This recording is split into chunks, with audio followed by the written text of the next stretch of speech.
Welcome to Volunteers in Action. I'm Anna Guest, the founder of Rising Tide Volunteer Solutions, and I can't wait to dig into this conversation today with Jim Clark. Jim is a retired business executive who moved to Maine with his wife Anne from Washington, D.C. in 2014. He's volunteered with the Southern Maine Agency on Aging since 2020 and currently serves on the agency's board of directors with a focus on strategic planning and governance. In addition to volunteering with organizations like SMA, Jim also helps to coach the South Portland football high school team and teaches beginners how to play pickleball in Cape Elizabeth. I also just want to say Jim is super special to me because we co-ran a volunteer program with a small group of other volunteers during the worst of COVID. We went through a major program redesign while navigating a transition to virtual programming and back again. And Jim has been a thought partner, a champion, and a mentor to me, skillfully sharing his own experience and support to help me grow as a leader. So today, we're going to explore the nuances of the volunteer-staff relationship and what sets both people up for success and what mentorship can look like as a dynamic co-learning experience. So welcome, Jim. Thank you. Happy to be here. So I'd love to start with some background about the work that you do as a volunteer. How did you get involved and what were you hoping to get out of volunteering? Primarily, my volunteering of the last few years has been with the Southern Maine Agency on Aging. I got involved during the pandemic when Anne saw a solicitation for phone pals. And I ended up volunteering to do that. And I was assigned a gentleman who is now 89, with whom I have had a phone contact relationship pretty much every week for the last 3 years. And having done that and having gotten to know more about staff members at the agency, including Anna, I got myself involved in some other projects that were intriguing to me because I was interested in trying to understand how an agency like SMA achieves its mission. One thing led to another.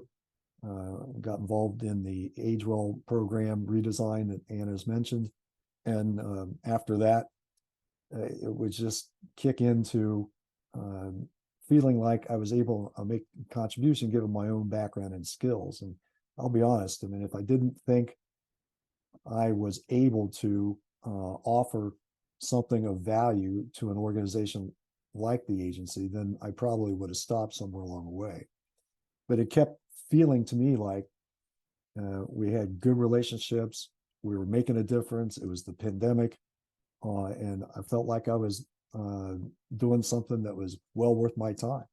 So it just kept on going and going. And now with this transition from being a program coordinator for AgeWell to being on the board, I've had to give up some of my ongoing responsibilities, but I have kept the phone pal because I really like the idea of staying rooted in one of the primary missions of the agency, which is all about working with clients who are socially isolated, who don't have all of the resources that at their fingertips that they'd like to have. And that phone pal is an outgrowth of the Meals on Wheels program that I think has really struck a chord with a lot of the clients that the agency has.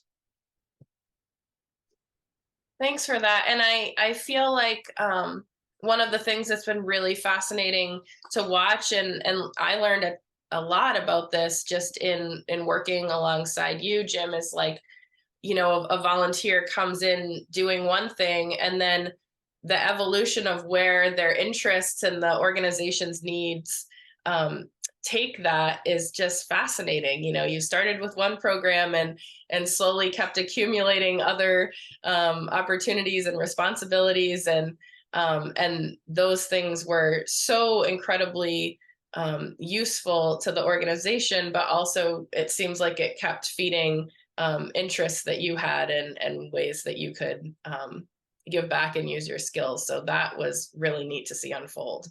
It's interesting. I was in a board meeting just yesterday, a governance meeting, where we were talking about so-called recruitment of other potential board members. And one of the things I found myself describing to some of the other board members was this experience, this path I've been on, where to me, it was really all about understanding more about how the agency operated and Mm. understanding who the players were and how I could relate with them. And none of this is really intentional on my part. It's just basically a natural evolution of when you work with people, the more you get to know about them, you try to understand what their strengths are, what they think they can get out of a volunteer like me, and basically do a match to try to help. And I don't think there's any doubt about the fact that one of the things that I learned in working with you, Anna, and some of the other staff managers at the agency was there was a real interest in my natural inclination to think more strategically, plan longer range objectives and initiatives, and how to help figure out how to fit that into the schedules of some very, very busy people who probably at times feel like they're overworked and underpaid and perhaps even underutilized. So having been a consultant a fair number of years of my latter part of my career, it was pretty natural for me to offer advice and counsel and perspective on things that I saw some of our staff members at the agency wrestling with. Yeah, I'm really glad that you mentioned that, and this was something I was going to ask you about later, but maybe we'll just go into it now.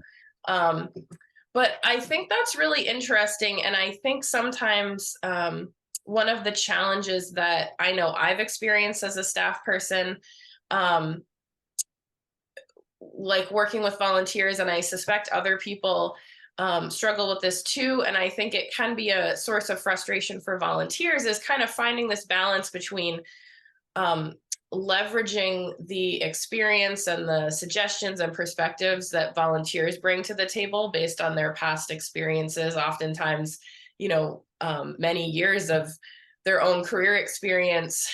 So balancing that with the mission and the organization and what the organization or program's goals are, and there can be a disconnect between those two things. And so I'm just kind of curious, um, as a volunteer who's stepped into a leadership role, what advice you would have for volunteer leaders, or staff really, who want to strengthen their programs by engaging with highly skilled volunteers while also remaining aligned with mission and goals. Does that make sense as a question? I mean, a few things come to my mind. One is, I think it's paramount that a relationship of trust and respect be established. And again, you don't do that necessarily intentionally. But when I think back to Anna, how you and I first started working together, it was pretty clear to me that anytime we got into a working session, we were focused on tasks and things we knew we needed to get done, but it was kind of wrapped around not only what was important to us personally on any given week, but also with an idea towards the things that we are working on, what's it going to get us in the long run?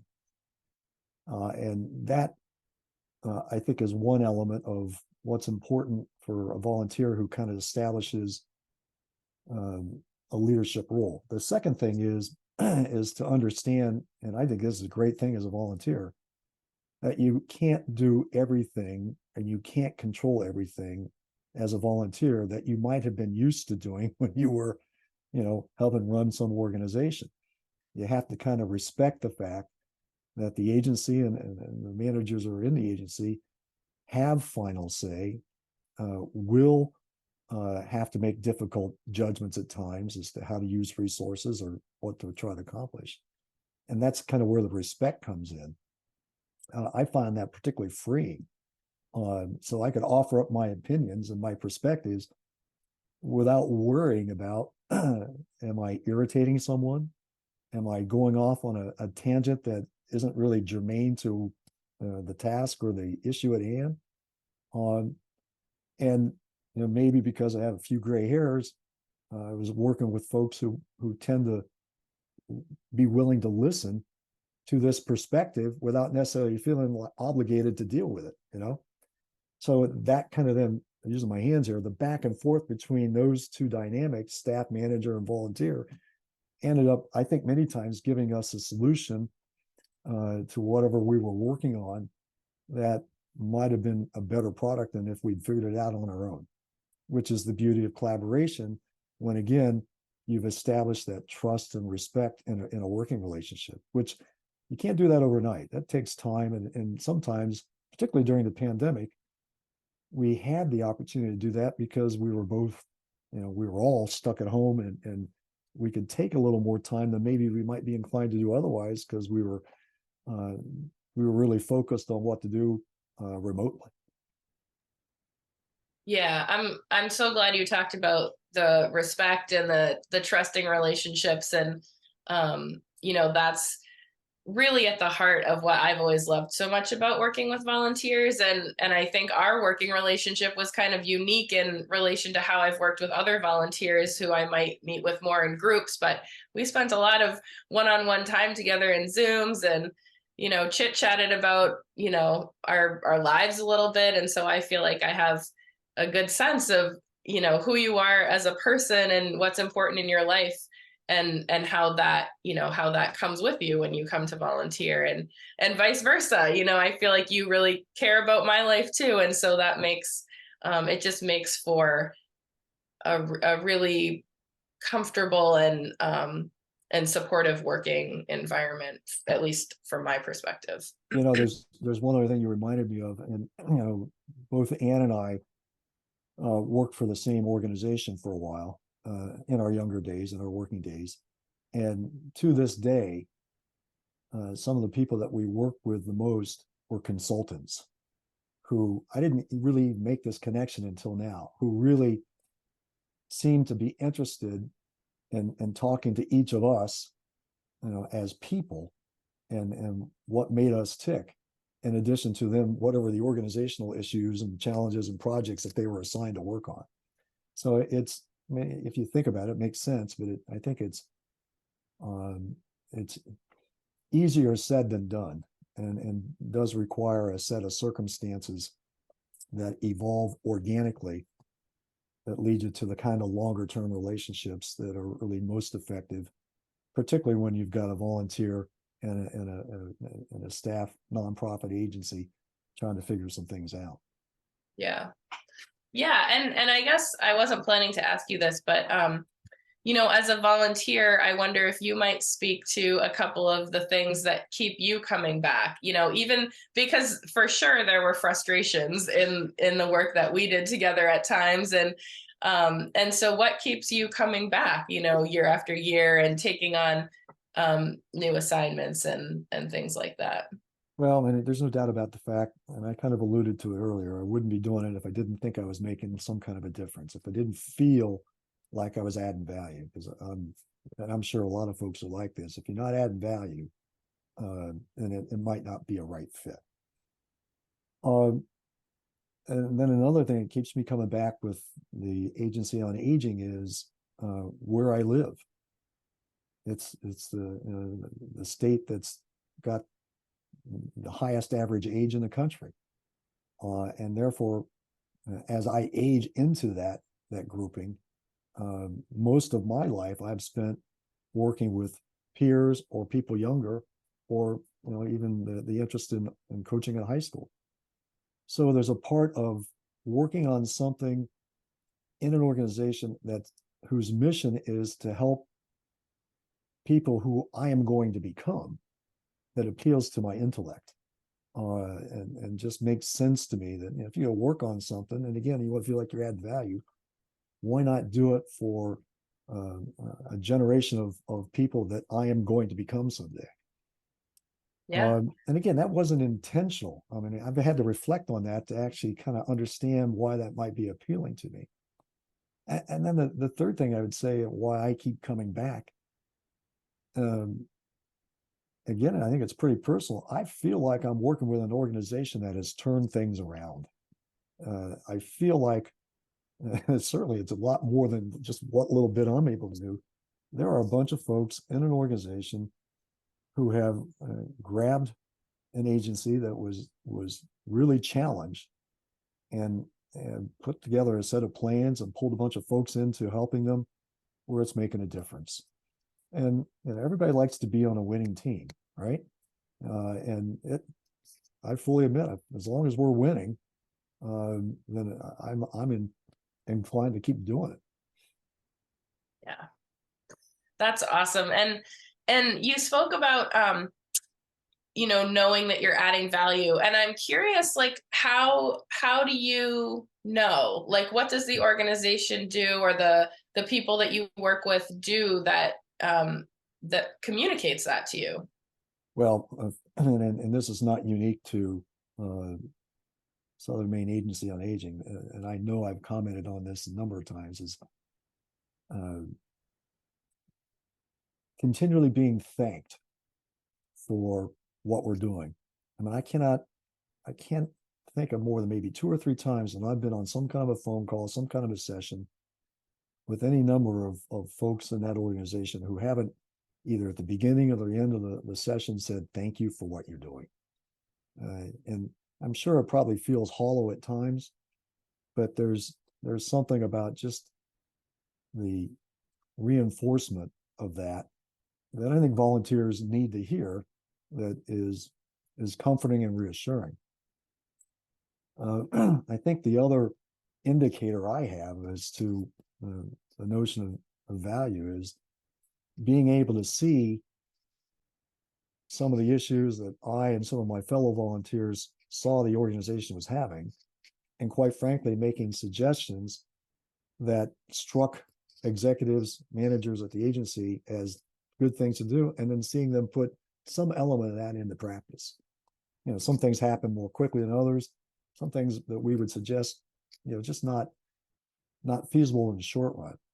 But again, if you make a suggestion, you see somebody put it into practice, and you see then the positive effects it has on either the volunteers or the organization overall, that's a pretty substantial indicator that the things that you can suggest are worthwhile and being taken up by the partner that you have on the agency side.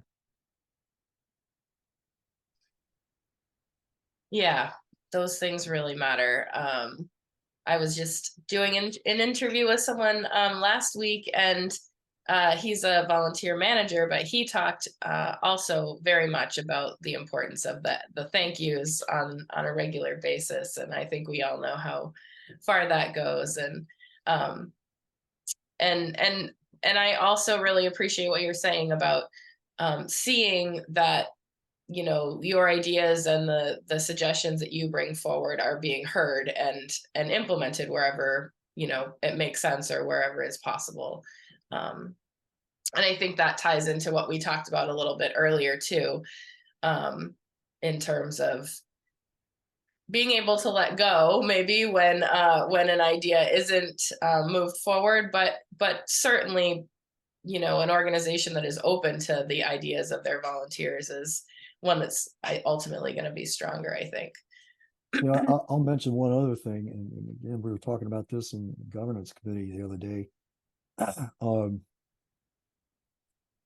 The culture of the agency is one probably not unlike others. It's pretty warm, pretty receptive to not only the fact that volunteers do a lot of the work, but volunteers have ideas and suggestions to make that are worth listening to. And I don't think you necessarily get that combination of those qualities in some organizations that I've volunteered in the past. And that is yet another reason why it feels like there's value being added, and there's reasons for coming back and continuing to do more and more and more. The last thing I'll say is looking back over the last 3.5, 4 years, just given my own learning style and my own natural way of operating, it's very clear to me, it's very important to me as a volunteer to understand how things work operationally in the organization before I can then apply the skills that I've had as a consultant over the years in an organizational setting. I remember when I first interviewed to go to work for companies coming out of business school, one of the mentors that I had, one of the hiring executives that ended up going to work in his organization, he asked, he says, well, what do you think about coming out of business school? Or what kind of jobs are you looking at? I said, well, I'm thinking about working inside of organizations. And I'm also thinking about being a consultant because that was the hot thing back when I was in business school. And he just looked at me and very frankly said, if you can find a job as a consultant and feel like you're being effective without having any gray hair, then good on you. I wish you well. And I've, 50 years later, I've remembered that because he was absolutely right. You just have to have, I think, a certain amount of credibility, even as a volunteer, to offer up, advice and ideas and to collaborate with staff executives. It helps if you have that experience and that that mindset that you can offer things up, but you can't expect everything to be implemented. Yeah. So I'd like to ask you a little bit about like dig a little bit deeper into uh, how really effective relationships evolve. And so I wanted to certainly share with this our audience, I guess, that I feel like I've just one of my blessings is that I've learned an incredible amount from working alongside you about building relationships, about strategic thinking and strategic planning, watching you ask really thoughtful questions that get to the heart of something, and certainly about volunteer recruitment, just to name a few of the things, Jim. So I already spoke a little bit about this sense of like having a really open, collaborative, growth oriented approach in like our working style together that I found really helpful. And part of what I enjoyed working about working with you so much was like I felt really valued and that you both respected me as a leader, but you were also always sort of like gently inviting me to step out of my comfort zone and think about things a different way or try something a little bit differently. And so I wanted to ask you like what your experience was of sort of building that staff volunteer relationship, and like what do you think contributed to how that evolved? Because I think you did it very intentionally. I honestly don't know if it was that intentional. I think I can answer the second part of the question more completely than the first. It's a combination of my personality and my working experience as a consultant that really, I think, led to being able to facilitate conversations, either one-on-one or in group, that led to some of the things that we were able to accomplish. I worked as an organizational change management consultant for years, where the skill set is largely two things. It's can you facilitate meaningful working sessions among a group of people, and then secondly, can you articulate as a facilitator the intent of a group as a result of a working session that continues to point them in the direction that you believe that they've hired you to help them figure out. So that's not something that evolved overnight for me. And it's certainly not something that works immediately when you start as a volunteer, volunteering for an organization like SMAW.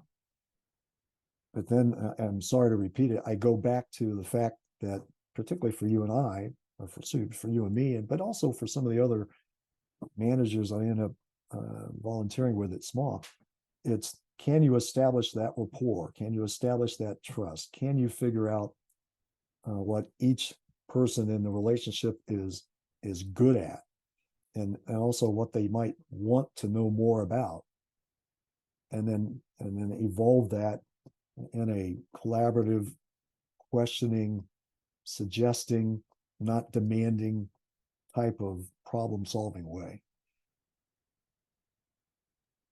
That's interesting, Jim. As you've been talking, I've realized that I had another really wonderful and generous mentor, who also has been really informative in sort of my professional development and growth. And he also had a background as a consultant. So I'm like Hmm. seeing this just interesting theme evolve there around that skill set as it relates to um, these really effective working relationships. So thanks for sharing that. Yeah, no, I'll give you one other just thought. At the board, we've been talking about what are the skills of the people that we need to get on the board. And we don't want everybody to be a lawyer. We don't want everybody to be an organizational change management consultant, right? And so my own personal experience, I mean, if the organization or even the age role organization that you and I were teaming up on, if I had been put more in a marketing and promotion role, uh, it wouldn't have worked nearly as much. I would not have been nearly as comfortable. So that idea of fit and really understanding what a volunteer can bring to a group, um, or watching them try to figure out what it is they can bring to a group, I think it's subtle, but it's paramount in terms of long-term effectiveness.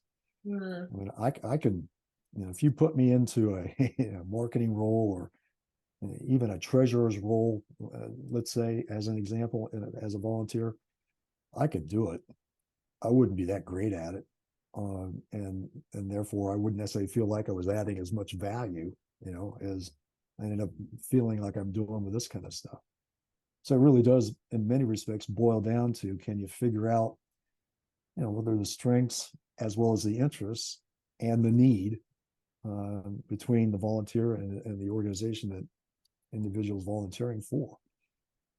Yeah, that's so interesting. I've had some conversations recently with um, organizations that are both like run and led by volunteers, as well as engaging lots of other volunteers. And one of the key takeaways from those groups is really stressing that fit between the volunteer and the role that they're passionate about is absolutely critical.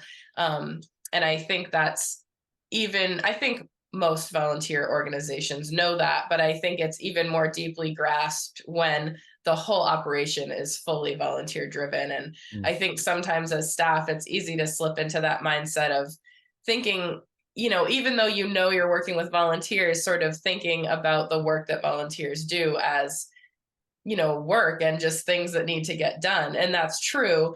But also when you find that right fit between the person and the task or the activity or the responsibility, like it really does elevate the outcome to a whole new level, I think.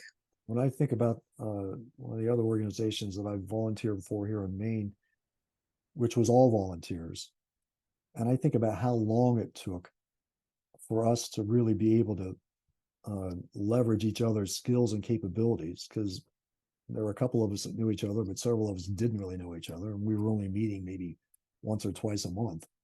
It took over a year for me, maybe even longer than that, to really figure out where I fit in and what I could actually do to help this group.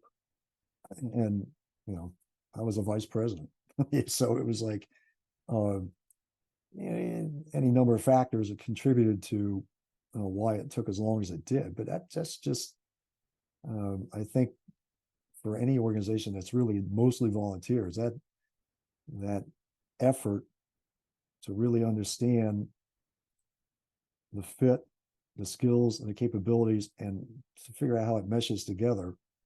While you're always constantly doing that, making a conscious effort to do that for the first several times you get together, it may seem really soft or touchy-feely. But if you can do it in the context of the organization's mission and the vision to be able to leverage volunteers longer term, that's where I think it comes in handy. Yeah, absolutely. I mean, I'm just thinking about the example you gave of marketing, and another volunteer that we worked with is, really excels at marketing, and is constantly out there in the community promoting programs and making connections, and that's one of the places that she really shines.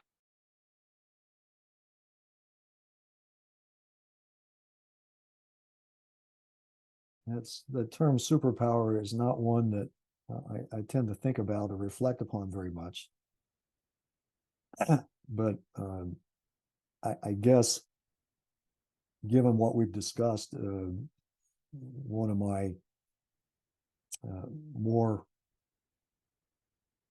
remarkable, if I can use that term, skills, observable skills, is just this notion of asking questions that help people think through the direction that they want to take the solution of any particular problem or strategy for the future. And again, that to me, that comes from years of doing that as a consultant. It's part of what you have to do to really understand what kind of impact you can have in whatever project you're assigned. And when I think about staff and superpowers, and now largely my observations are going to be related to the agency.